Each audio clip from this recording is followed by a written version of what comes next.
A very good morning to you. I'm Howard Feldman. This is the Sunday Synthesis Podcast with me, Howard Feldman, and pulmonologist physician Dr. Anton Meyberg.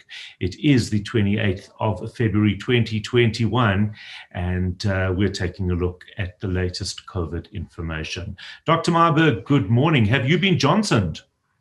Good morning. How are you? I'm very well. Ignore your silly question. But in answer to that question, I have received my vaccine, thank God, and we can talk about that a bit later. There are currently 114,394,151 cases worldwide, with 2.5 million deaths and 89 million cases resolved. The United States has 29 million cases with 524,000 deaths, and South Africa has 1,512,225 cases with 49,941 deaths and 1,447 new cases in the last 24 hours, with a recovery rate of 94%. Of note, up until the end of yesterday, there have been 67,303 vaccines that have been administered in South Africa. The positivity rate for all provinces is down below 12%. And in Gauteng, there are 3,174 cases in hospital, with 503 ventilated and 503 in ICU and 264 ventilated. Is this some of the lowest numbers we've seen in a while? This is the lowest numbers we've seen in a while. Obviously, last year, August, September, the numbers were also much lower before we had our super spreading events. But these numbers are quite static at the moment, sitting about between 1,100 to 1,500. It's so strange because how do we go from this? Assuming we don't have a rage type of event, what would then precipitate a third wave? I think if we can mitigate that people actually are compliant and people actually follow the rules and people don't have huge social gatherings, we can prevent a third wave. Obviously now with the vaccine being rolled out, it's really going to take a partial strain off the whole picture, but our numbers are not even tangible yet to cause any dent on the virus in the community. So we've got to hope that people stick to the rules. Just because the numbers are down doesn't mean, as we've seen previously, that we can't get a second wave and then hopefully not a third wave. But we are still expecting a third wave around Easter, Passover time, somewhere after that, so April, May. Right. Okay. So before we get into the questions, let's just talk about the vaccine. Last week, Sunday, you hadn't heard anything. I was quite irate about that. Since then, you have received your jab. Right. So thank God I'm one of the very privileged few at the moment to have received the vaccine. And it was a very emotional type of event for me. I basically got an SMS at 3:45 on Monday afternoon to say that I needed to be at Baragwanath by 4 o'clock for my vaccine. So I dropped everything, got in the car and went to Baragwanath, where it was probably one of the most smoothest rollouts I've ever seen and been through. The whole process took about 45 minutes. Well done, spacious, aired out. A group of 24 people at a time being vaccinated.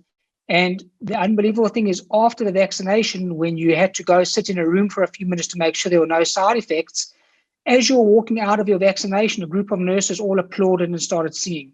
And that was very emotional and very special, especially having been through everything that we had been through. Mm-hmm. So, yes, I'm very privileged. And a lot of my colleagues are starting to get the vaccine. And please God, a lot more of my colleagues, as well as our nurses in ICU and the COVID wards, will start getting the vaccine.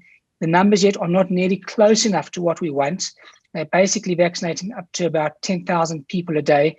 We need those numbers to be ramped up dramatically. And we need all of our colleagues in the COVID wards to be vaccinated first before other medical colleagues are vaccinated. And I'm going to say that again.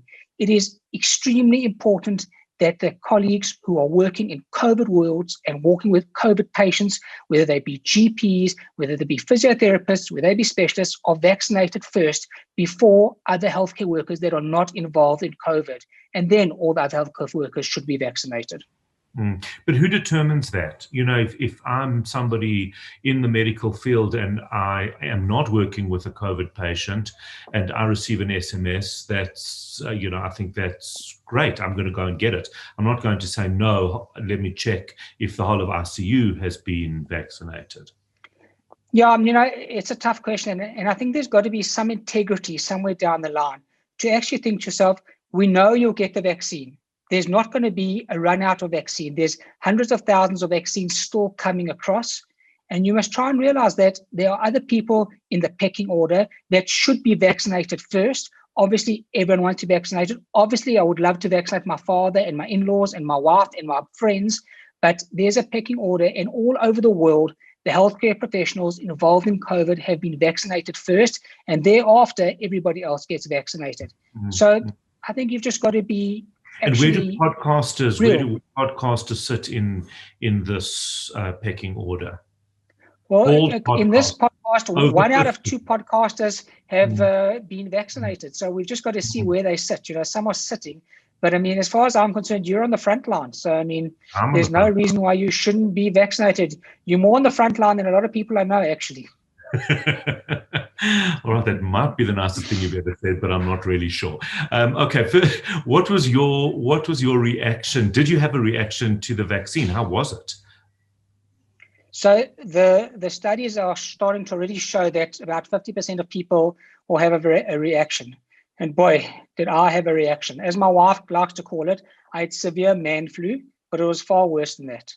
I had the vaccine at about 5 o'clock on Monday afternoon, and I woke up at 4 o'clock on Tuesday morning with severe myalgia, severe muscle pain in my calves and my legs, fevers, rigors. I couldn't get off my bed to go and take something. I was in severe pain and I was really ill at that time. And throughout the whole day, even taking some medication, it took about 12 hours for those side effects to go away.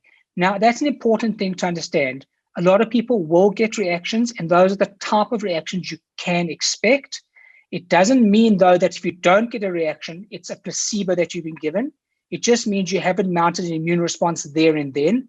Some people mount an immune response because as they get the jab in their arm, the cells take up those proteins and start making an innate or reaction or adaptive and innate reaction to the actual vaccine straight away. And once again, it doesn't mean that you are more prone to getting antibodies. It's just how your body works at that time. But it was a very, very heavy day for me the next day of actually trying to actually work through the day and get through the day. And like I say, people need to be aware of it. You will and you can get side effects, but you won't definitively get any side effects. And these are not adverse reactions. They are expected.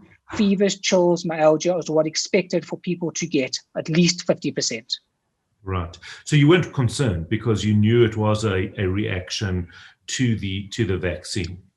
If I hadn't had the vaccine, I would be very concerned. But having had it, then I was less concerned. Yeah, absolutely. And in terms of what you were saying earlier, have a lot of the people working around you in the COVID wards, have a good percentage of them received the vaccination? So a lot of the nurses have not received the vaccinations yet. A lot of doctors who actually work with us, who actually haven't been in the COVID wards, have said they will wait. And some doctors have received the vaccine. I'd say about 99% of the doctors so far are all willing to be vaccinated. Obviously, you're going to get a few anti-vaxxers, doesn't matter what profession you're in, but that's a whole different discussion, a whole different story. And, those people must get what they get.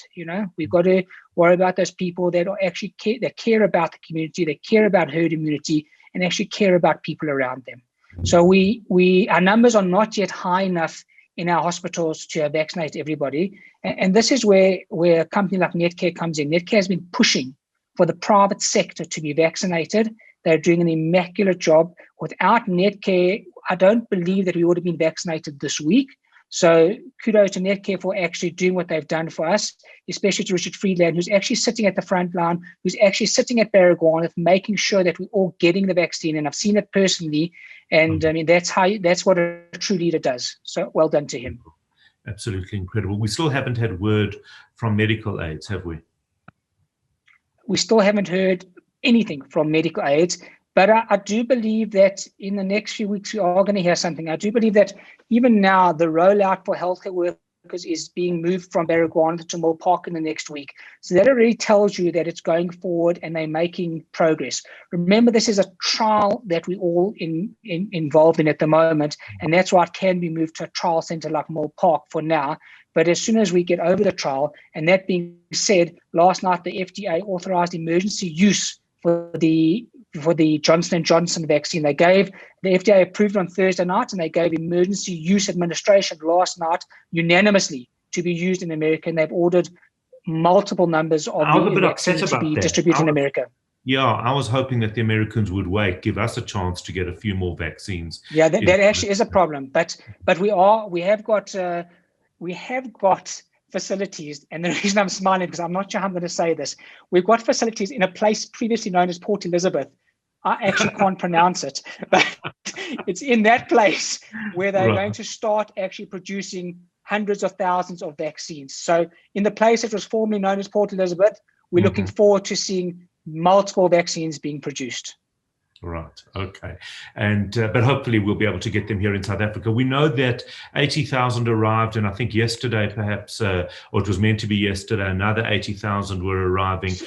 Do we know when more are coming? Because so this week and next week another 80,000, and they're expecting another 300,000, and then after that, I think they're expecting another 9 million. And I think that's going to be procured in the next few weeks. And once, as I say, once the healthcare workers are all vaccinated, then the next step is to move to those with comorbidities, those over the age of 65, the essential workers, which you are an essential work on a Sunday. You do work on a Sunday, which is very interesting. By the way, other hospitals that we discussed last week are working on a Sunday this week. So very good news that. And the rollout is happening. It's going to happen. Be patient. It's coming soon. Obviously, it's very easy for me to say to be patient, but be patient. It's going to come, and it's happening, and people aren't going to be left out. We want to vaccinate as many people as possible. All right, let's just talk about treatment. Has there been any new developments in terms of treating those who are ill? So there's no new treatments, but there's been a bit of talk about the monoclonal antibodies. The FDA have approved use of double monoclonal antibodies, which we don't have in this country yet. And that would be given to people in their very early stages of the illness, especially people who are severely immune compromised with conditions like rheumatoid arthritis, with lupus, with emphysema. So there would be some benefit to people getting those monoclonal antibodies. But as I said, the expense of that and the availability of that is not something that we can deal with right now in South Africa. Right. Hannah Prosser, listening in from Toronto, says, I live in Toronto. I've recently read about research that was done by the Montreal Heart Institute about the efficacy of colchicine, COLCHICINE, in preventing serious complications of COVID. Right, so that's very interesting because we started using colchicine last year in April, May. Colchicine is an antifibrotic agent which is used in acute attacks of gout, but it's also got antifibrotic and anti-inflammatory properties. A whole trial was started last year and was actually introduced by the Israelis, and we took it from their studies already last year to say that we start using 1.5 milligrams straight away, and then you use 0.5 milligrams twice a day in the acute stages of the actual disease. And for people with long COVID respiratory disease who've got crackles in their lungs, who've got evidence of fibrosis, we use it long term for their treatment on a daily or twice daily regimen. So she's 100% correct. We have been using it here for many months, and we've ramped up our use now with people with post-COVID fibrosis. Okay. And I did see you smirk slightly when I couldn't pronounce that medical name. But of course, those of us, on this side of the screen can say Kabecha. I'm just saying. We don't need to say it. Formerly known as colchicine. Formerly known as a colchicine. Right. You're so full of it, it's quite unbelievable. All right, taking a look at some of the other questions. Jim's. Can we go back to Jim? So, surprise, surprise, the CDC, the Center for Disease Control, came out with a study, now wait for it, that shows that gyms may be hotspots for COVID-19 outbreaks if people don't wear their face masks. I mean, who would have thought that? Who would have thought? Even if they follow Wow. social distancing, the increased respiratory exertion that occurs in enclosed spaces of indoor exercises Honestly, facilitates transmission of the SARS-CoV-2. we needed And the they CDC. advise, Oh. they advise that rather try exercising outdoors or virtually. This will help decrease your SARS-CoV-2 transmission. So I'm very surprised at that, and we would have never have guessed that one.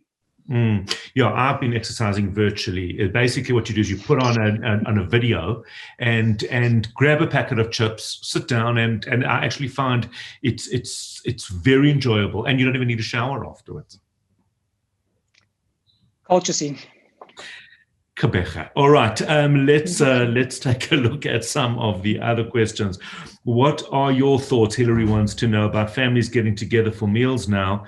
At the moment, now that the numbers are down, what about grandparents?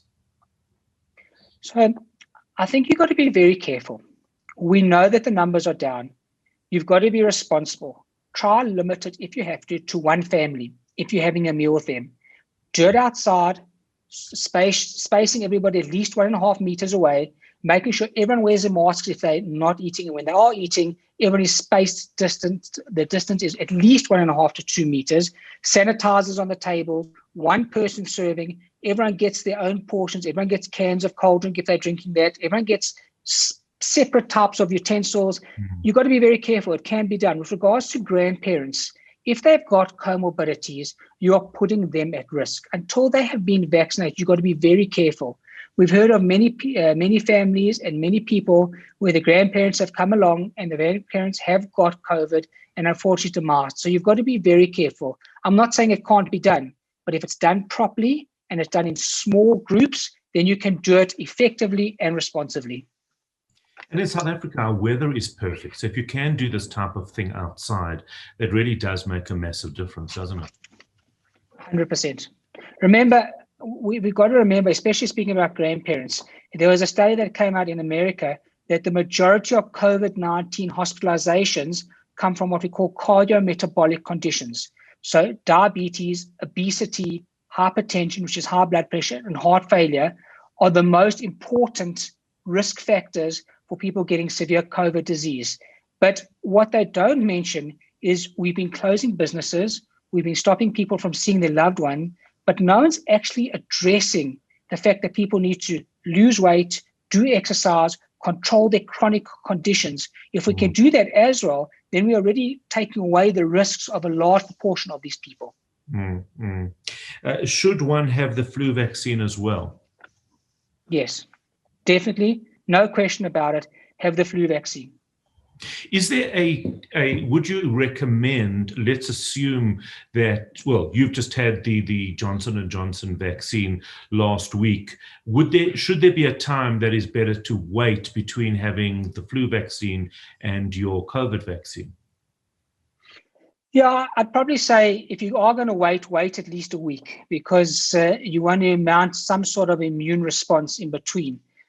We generally give the flu vaccine at the end of March, beginning of April, because that's when the season's about to come upon us. Remember, last year we didn't see any influenza A and any influenza B due to the fact of people being in lockdown.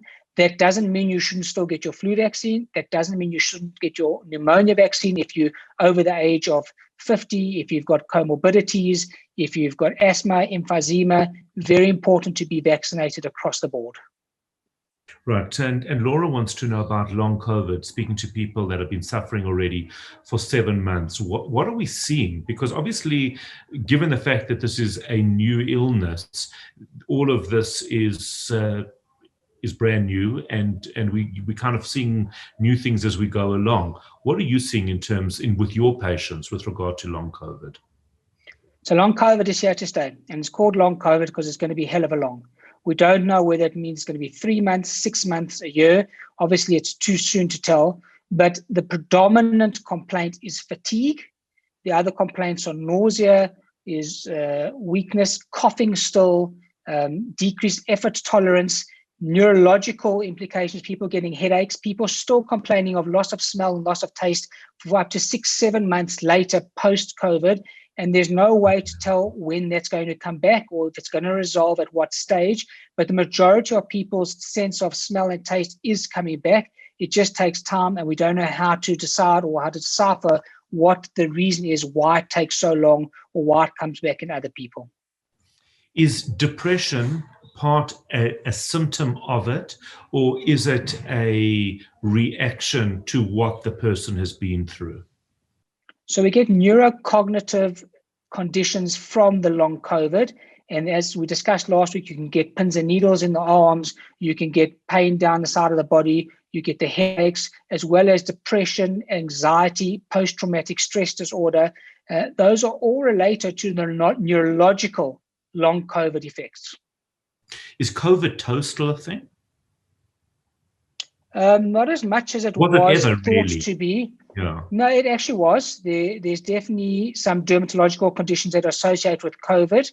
It kind of looks like chilblains. It can be all other things. But it's not as common as we thought it was, or at least in our setting, we haven't seen it as much as it's been written up. All right, just taking a look at some of the other questions. Jody says, do you have to register on government sites to get the vaccine? But that's really only open to medical professionals, isn't it? I can't go and register. But the trick is you can register, but I don't think it's going to help at this point in time, because you'll just get an SMS to say you've been registered and you won't get any feedback for who knows how long. People still asking about ivermectin. What's the latest on that? So nothing has changed with the ivermectin story. In fact, it's gone very quiet lately, especially now it's being filtered out with the vaccines. As I've said previously, we've had multiple people who've taken ivermectin, who've still landed up in ICU, who still land up on ventilators and have still demised. Be very careful. Be very, very careful taking this drug. It is not approved by the FDA. It is not approved by the South African government, even though there's compassionate use by SAHPRA. But in order to give it from the compassionate use, you basically have to fill out 17,000 pages and take out a disclaimer and actually basically sell your bond back to the government before you can give it to patients. Right. So it's the best prevention at this stage in terms of medication. We know the masks, social distancing, all of that. Medication-wise? So medication-wise, there's been lots of talk about, do the vitamins actually help? We still believe you should take the vitamins.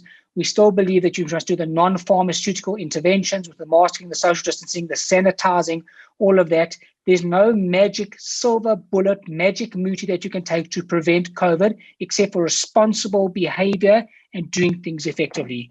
And if we look all over the world, people aren't being responsible. There's multiple new variants, coronavirus variants in New York at the moment.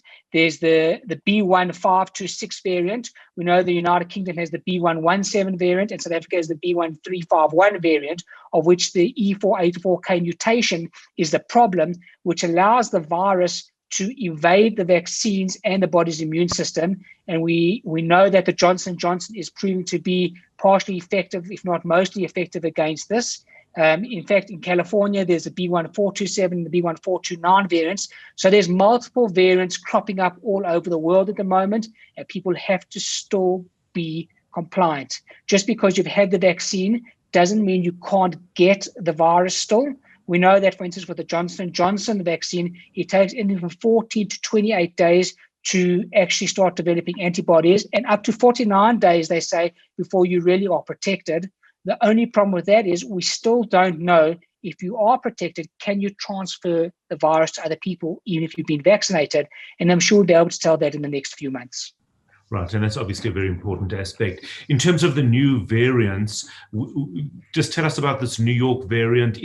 Does it behave in a similar way to that which we saw in South Africa, much more transmissible, more deadly? So it's more transmissible, more severe, more severe, and the California one as well. And people have got to be very careful. The Pfizer company have come out with a statement saying they're looking at getting a third injection that will maybe help with the variant. And as these new variants come along, they'll be able to genetically modify the RNA in the Moderna and the Pfizer vaccines to try and come across, or to try and actually elicit a better immune response to try and get rid of this virus. If you were a betting man, which you're not, How long do you think this is going to be a reality for us in South Africa and, in fact, around the world? So Dr. Anton Fauci said this week that he estimates that people will be wearing masks well into 2022. That being said, the more people that are vaccinated, the less chance of us having to wear masks further down the line. My personal thought is that once we're all vaccinated, please God, we'll be having yearly boosters, just like we have the flu vaccine. Remember, the flu vaccine's only got about a 40 to 60% efficacy. So even if the Johnson & Johnson one has got a 60 to 75% efficacy in South Africa, it's still more than the flu vaccine. And remember that it protects you from death and from hospitalization, as well as severe disease. So if you do get it, you can get mild to moderate disease, which is a hell of a lot better than the latter. Absolutely. I'm assuming there's good news. Always good news. Okay, so the good news is that the vaccine rollout is positively going forward. And that's a lot to do in the private sector thanks to Netcare. For the most part, people behaved very well over the festival of Purim, and we have to say that there was a job well done. And then if we think about it, if according to the non-believers, masks and social distancing don't work, then what actually happened to flu over the last year? So that's something to ponder. Also, there's the report that came out about a 105-year-old New Jersey woman who has survived COVID-19. She survived the 1918 Spanish flu episode, 2 world wars, and 3 husbands. Work that one out. And of course, I would be remiss if I didn't mention Liverpool. And there's only one thing to say. Form is temporary. Class is permanent. You'll never walk alone. And to quote, I've learned so much from my mistakes. I'm actually thinking about making a few more. Have a good week. Be safe. Continue your social distancing, washing your hands, and wearing your masks. Thank you, Dr. Anton Meyberg. This has been the Sunday Synthesis podcast with me, Howard Feldman, Dr. Anton Meyberg, pulmonologist and physician. Don't forget to subscribe below to our YouTube channel and send us your questions so that we can address them next week. Have a fantastic week. Be safe, be kind. God bless.